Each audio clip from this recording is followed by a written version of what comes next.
Shalom Bapak Ibu Saudara-saudaraku yang dikasihi Yesus Kristus. Selamat bertemu kembali dalam sapaan firman Tuhan buat kita hari ini. Hari ini kita masih mendengarkan firman Tuhan. Sebelum kita melakukan aktivitas kita, segala kegiatan kita dan kesibukan kita, kita mau memberikan hati kita untuk dikuasai oleh Tuhan melalui firman-Nya, supaya kita tetap kuat dan mengerti apa yang Tuhan kenan, apa yang Tuhan kehendaki dalam kehidupan kita. Amin. Firman Tuhan untuk kita hari ini, hari Rabu tanggal 3 November 2021, yaitu yang terambil dari Ayub pasal yang ke-23 ayat yang ke-10. Tapi sebelum kita mendengarkan firman Tuhan, marilah terlebih dulu kita berdoa. Kasih karunia dan damai sejahtera dari Allah Bapa dan dari anaknya Tuhan Yesus Kristus, itulah yang menyertai hati dan pikiranmu sekalian. Amin. Bapak Ibu Saudara-saudaraku yang dikasihi Yesus Kristus, firman Tuhan yang menjadi renungan bagi kita hari ini, yaitu yang terambil dari Ayub pasal yang ke-23 ayat yang ke-10. Dikatakan demikian. Karena ia tahu jalan hidupku, seandainya ia menguji aku akan timbul seperti emas. Demikianlah firman Tuhan. Bapak Ibu Saudara-saudaraku yang dikasihi Yesus Kristus, tentunya setiap orang mau hidup bersukacita, hidup bahagia, damai, aman, tentram, dan penuh kebahagiaan. Apalagi jauh dari satu hal ini, yaitu penderitaan. Setiap orang mau hidupnya bahagia dan jauh dari penderitaan. Dan orang memahami bahwa orang yang benar, orang yang mencintai Tuhan, orang yang menjaga kekudusan hidupnya, yang hari-hari hidupnya dia berikan hanya untuk Tuhan saja, dan yang mencuci tangannya, mulutnya dan hatinya dari perbuatan-perbuatan yang jahat, tidak akan mungkin menderita. Dia akan diberkati, disertai, dan dijauhkan daripada pergumulan kehidupan. Saudara-saudara, pemahaman itu saat ini dihempang atau paling tidak sedikit berbeda setelah kita baca atau kita mendengar kitab Ayub ini. Ayub memahami bahwa Tuhan berkuasa penuh dalam kehidupan kita. Dia bebas mau melakukan apapun kepada kita tanpa kita punya hak untuk marah, untuk kecewa, dan untuk menghakimi Tuhan, menuding Tuhan bersalah.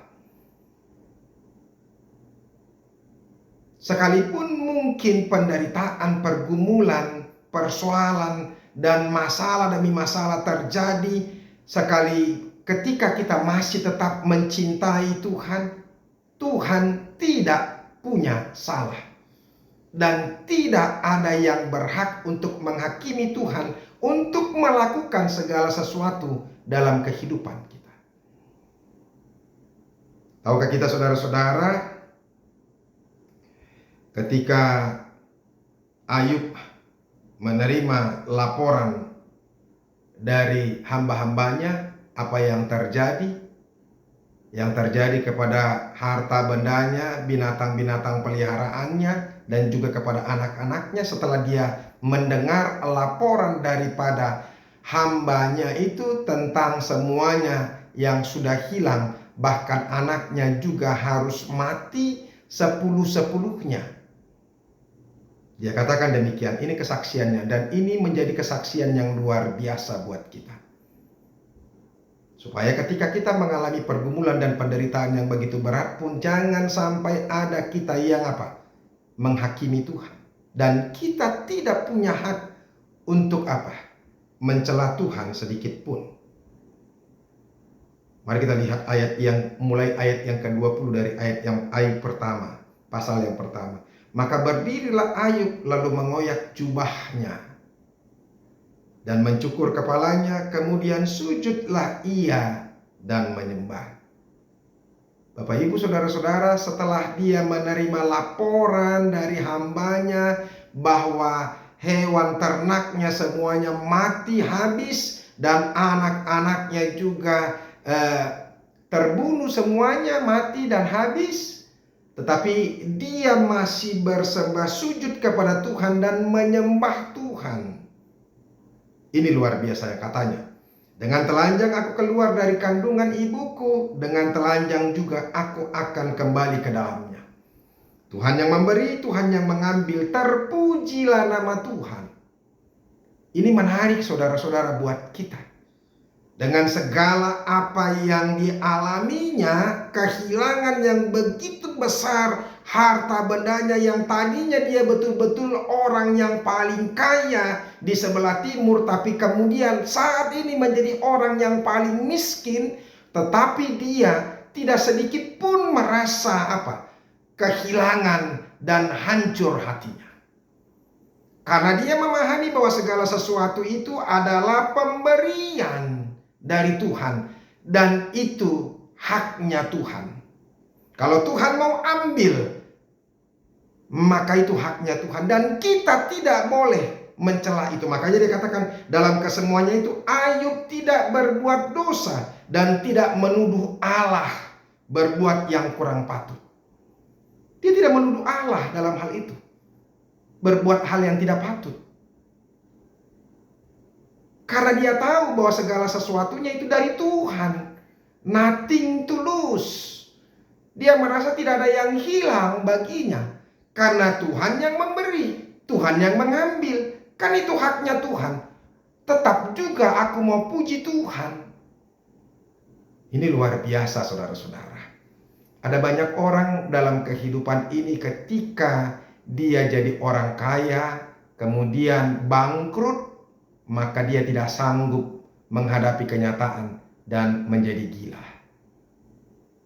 Saudara-saudaraku, kalau kita menyadari apa yang dilakukan oleh Ayub ini, maka kita mengerti bahwa apa yang Tuhan berikan itu milik Tuhan dan sedikit pun kita tidak berkuasa di dalamnya. Sehingga kalau Tuhan boleh ambil pun dari kita, nothing to lose.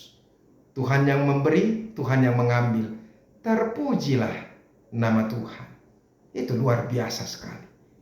Dan oleh karena itulah Bapak Ibu Saudara-saudara, dia tidak pernah menuding Tuhan dalam banyak hal, tetapi dia tetap menyembah Tuhan. Sekalipun dalam pergumulan hidupnya karena kesakitan itu, dia sempat merasakan bahwa Tuhan telah meninggalkan dia.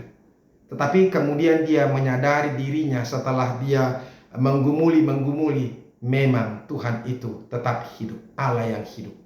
Makanya hari ini dia katakan, karena ia tahu jalan hidupku. Tuhan itu sungguh-sungguh mengenal Ayub. Dia mengerti, dari sejak pertama pun dia membanggakan Ayub adalah orang yang benar, orang yang kudus, dan takut akan Tuhan kepada iblis. Jadi oleh karena itu, karena Ayub paham bahwa Tuhan itu tahu tentang dirinya, maka apapun yang terjadi dalam hidupnya itu haknya, terserah dia. Dia mengakui ini, seandainya ia menguji aku, kalaupun ini merupakan ujian bagiku, aku akan timbul seperti emas. Artinya karena ujian itu dia akan betul-betul menjadi murni seperti emas yang dimurnikan karena dari karatnya, dari hal-hal yang tidak baik di situ, sehingga emas itu menjadi murni melalui pemanasan suhunya. Jadi itu yang dianggap oleh oleh Ayub, itu memurnikan imannya. Saudara-saudaraku, jangan pernah kecewa dulu ketika engkau mengalami pergumulan, mengalami kesesakan, mengalami ujian. Mungkin bukan karena dosa-dosa, tapi sama seperti Ayub dan Yusuf juga. Mereka tidak pernah mengeluh, tetapi terus bersyukur di tengah-tengah penderitaan. maka hasilnya mereka semakin cemerlang, berkilau.